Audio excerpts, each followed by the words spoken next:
Hello and welcome to Flippin' Through, the internet's #1 vintage Mad magazine review site. So today is it's a very special episode for me because I have reached, or I have accomplished getting over 100 subscribers, and to celebrate that, I am going to be flipping through issue number 100 of Mad Magazine. I like nearly tripled my subs, and that is in thanks because of my appearance on Cecil's channel. If you are watching this because you found out about me on that stream, hey, thank you. Thank you for subscribing, and I hope that I earn your presence as an audience member as time goes on.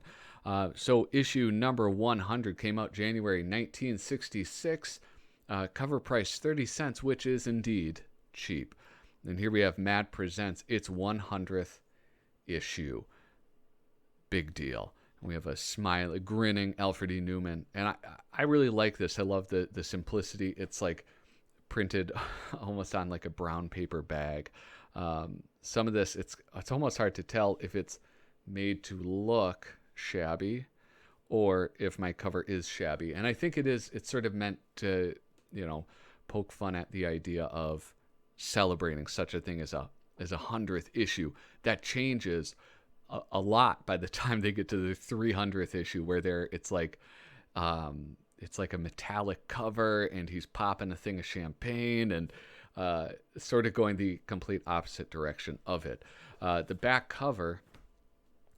This is a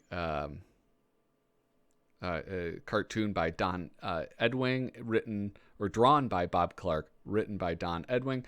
And as you can see, it's my back cover. It's a bummer, but it's ripped, and so kind of miss out on that. I wish I had a better version of this. The front is pretty good. I have some discoloration though. Anyway, let's get started. We have, of course, the advertisement for the Ballantine, or is this? Oh, Signet, the Signet books. The all-new secret file on Spy versus Spy. And then the vital features. Look at future Broadway musicals. The Wonderful World of Repacking. The Nilsson Family, a TV satire. The Swan Song of Hiawatha. Hey, that's some good allusion, right? Who was that? It was the Song of Hiawatha, Henry Wadsworth Longfellow. Then Hack, Sweet Has Been. And finally, What is a Blind Date? So going through, we have the letters department. I don't know, nothing really jumps out here except look at this guy, Mad Zeppelin ancestor. This must be the great granddaddy of your Mad Zeppelin. Where did that guy find it? Why didn't he give any? He didn't give any context for this. That's really awesome, though. I like that.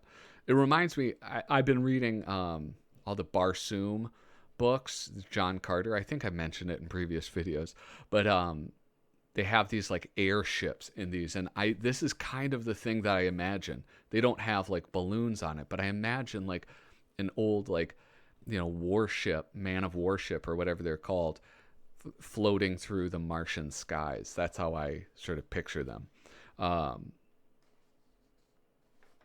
Going through future Broadway musicals based on literary classics. Where's Moby?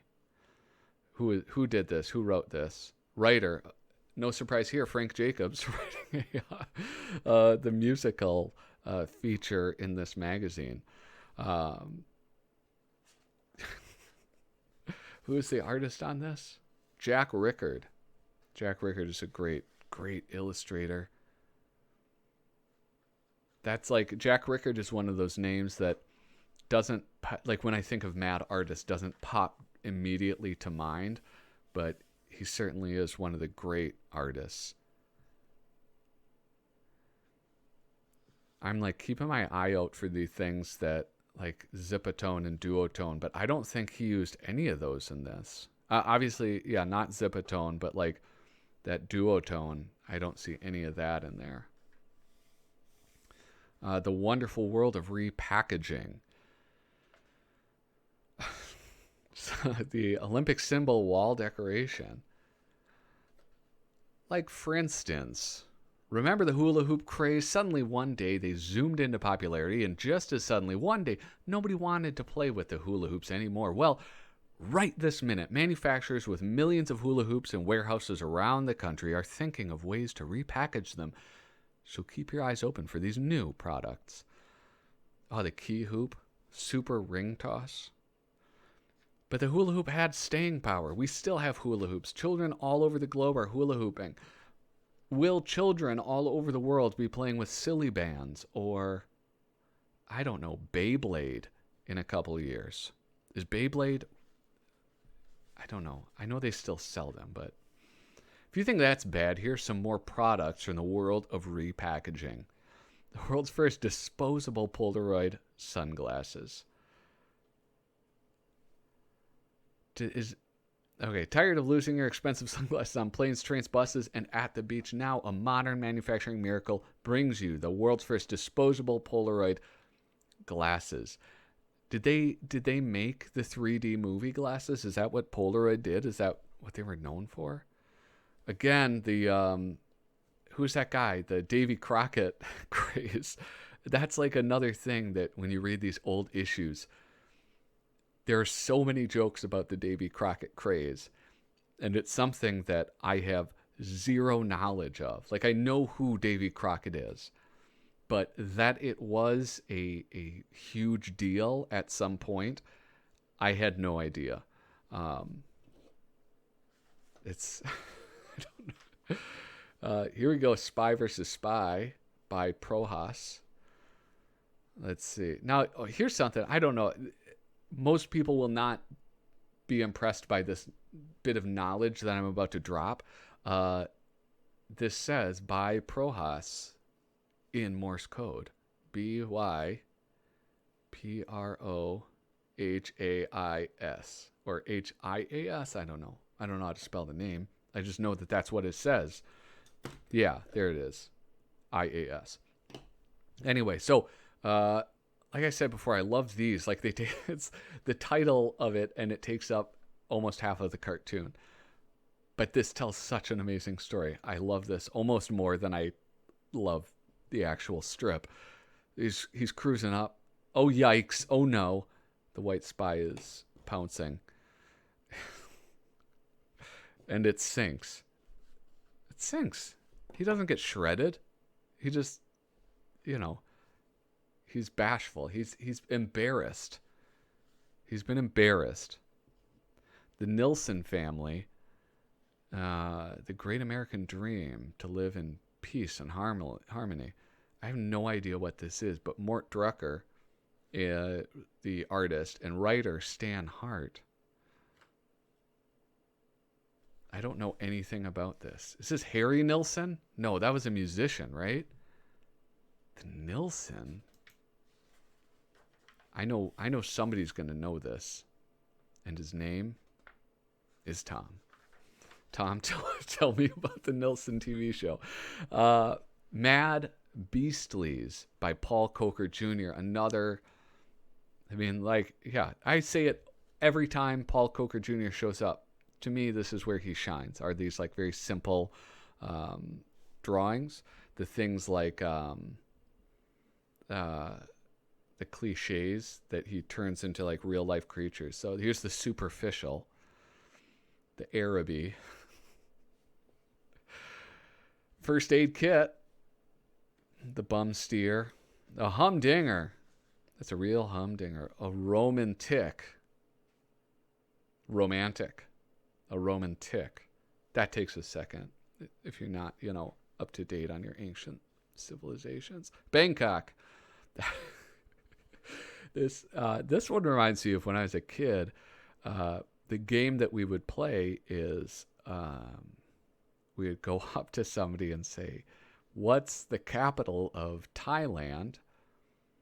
And then before somebody could tell the answer, we would slap them in the groin and say Bangkok. That was That was a fun game to play in middle school, I guess. I don't know. I'm not gonna lie. I'm not gonna put on airs. It was a fun game to play well into adulthood. All right. The lighter side of sleep. This is like one of my favorite ones. I remember this from a reprint, which is this poor loser. This sap is dreaming. There's a lifeguard smooching this gal. He comes and he knocks him out. Oh, thank you, Arnold. You're such a tiger.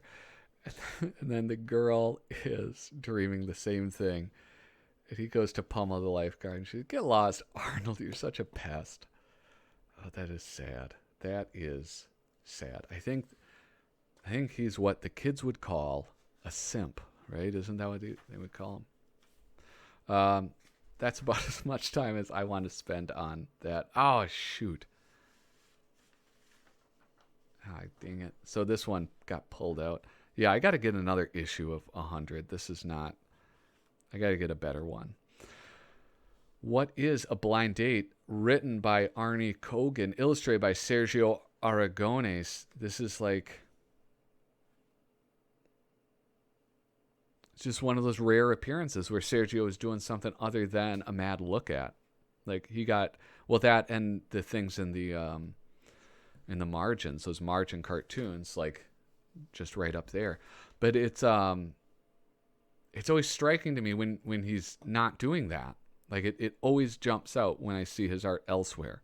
It's almost like, I guess, the comic book he was doing, the comic book grew, and I want to buy them. I actually sort of avoided them because I looked at it. I was like, what is this? This isn't a mad look at. That's what you do. You don't do comic books. Like, how dare you?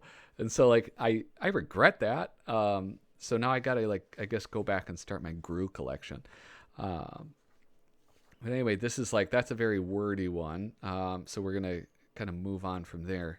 Here I have George Woodbridge, artist, writers Ronald Axe and Saul Weinstein. Just like, look at this. This is such an awesome scene. I think it's clear, if you've seen a lot of my videos, that I'm a sucker for these, like, the filled in scenes, especially by artists that can do them. And this is like, for me, just to like look through and find all of the details, that is something that's huge for me. Here's, look at this kid digging for gold up in his nose. That poor mom is saying, Homer, I think we lost one of our children. Great. Here we have some, I don't know, some hippies or something. Got some GIs. Hey, Joe, dig the guy wearing makeup. So that's what they mean by the gay white way. Oh, I love it. It's just so good at this. Wait, what's the concept of this? Television now has a new gimmick that already looks like it's being run into the ground. That's nothing new there, right? I mean, that's what my dad used to say. Nothing new under the sun. It's like they still do that. Oh, Real Housewives? Let's make 50 of them. Oh, TV shows with obstacle courses? Let's do 5. Every single channel needs their own. Here, we're the Food Network. Let's have them jump over a cake instead of the water. We're talking about these specials devoted to Lauren's study of Rome. Or was it Milan? We forget. We were too busy studying Miss Lauren. After that came Inger Stevens, Sweden. Me Tours of the World. Tours of the world's most beautiful cities and countries conducted by the world's most beautiful women. There's only one trouble with Tina. Wait. Oh my gosh. Look at. This is insane. I'm such an idiot that I was reading all the way across, but it stops and goes down. Devoted to tours of the world's most beautiful city. All right, I'm an idiot. We're moving on. Jeez Louise. I got to go before I embarrass myself any further. Matt's puzzle page. This is the type of thing. There's a comic artist I follow, comic artist Pro Secrets, and somebody created one of these for his comic Cyber Frog, and these are awesome. A trip to Brazil. Connect the dots and get a big surprise. How to draw great cartoon likenesses. The rolling rebus. I plus call. I call caller phone minus R. Wait, what? I plus telephone minus R, but there is no R in telephone. Rotary. Iotary.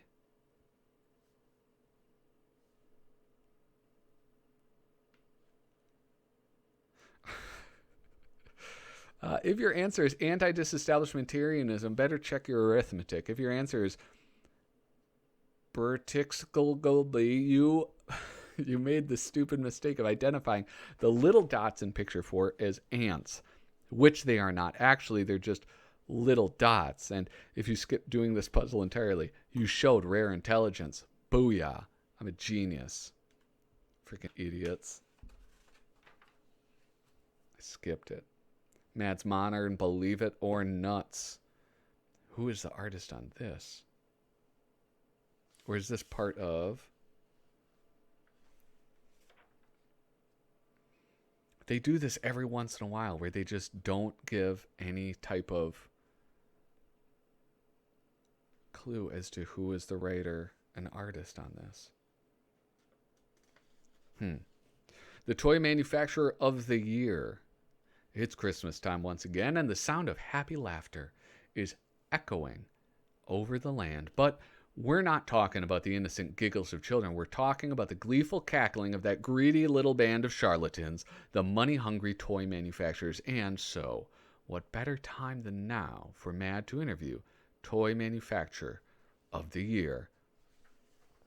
This was this interview with so-and-so of the year. I believe this showed up. There was insurance salesman of the year or something in some of these previous issues that I've looked over. I think in the first 100 issues they were doing that. Here's Spy versus Spy number 2. Dropping the shark into his little bathtub. Not bathtub, above ground pool. All right, so White Spy absconds with some beaker of some sort. Pours over his head. Wait, does he drop dead? No, he bounces? Oh yeah, look, he bounces off the ground. That's amazing. Black Spy does the same thing. And what? Oh. Snaps his neck. Poor dude. Poor dude. Oh, I read that they're thinking about doing a Spy versus Spy movie. I think it's the guy from Central Intelligence. Maybe I'll do a video on that. I don't know. It'll be like a flipping through news. But yeah, Spy versus Spy. Apparently, a movie is in the works. The swan song of the modern Hiawatha, with apologies to Henry Wadsworth Longfellow's The Song of Hiawatha, illustrated by Don Martin, written by Tom Koch. Another recent one, they did this sort of literary allusion to the rhyme of the Ancient Mariner. And almost certain, after that first stanza, they messed up the meter. So let's see.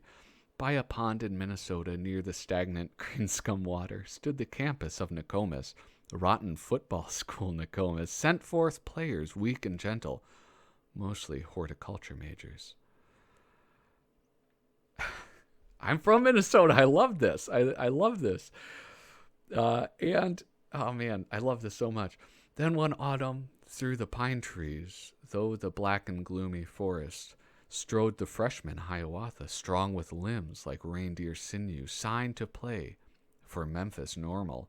He was lost and asked directions. Shut my mouth, drawled Coach Kowalski. Y'all are here, the South awaits thee. Hiawatha gazed in wonder at the snow up to his armpits. This is Dixie, then he mumbled. Stupid Redskin. Oh, God.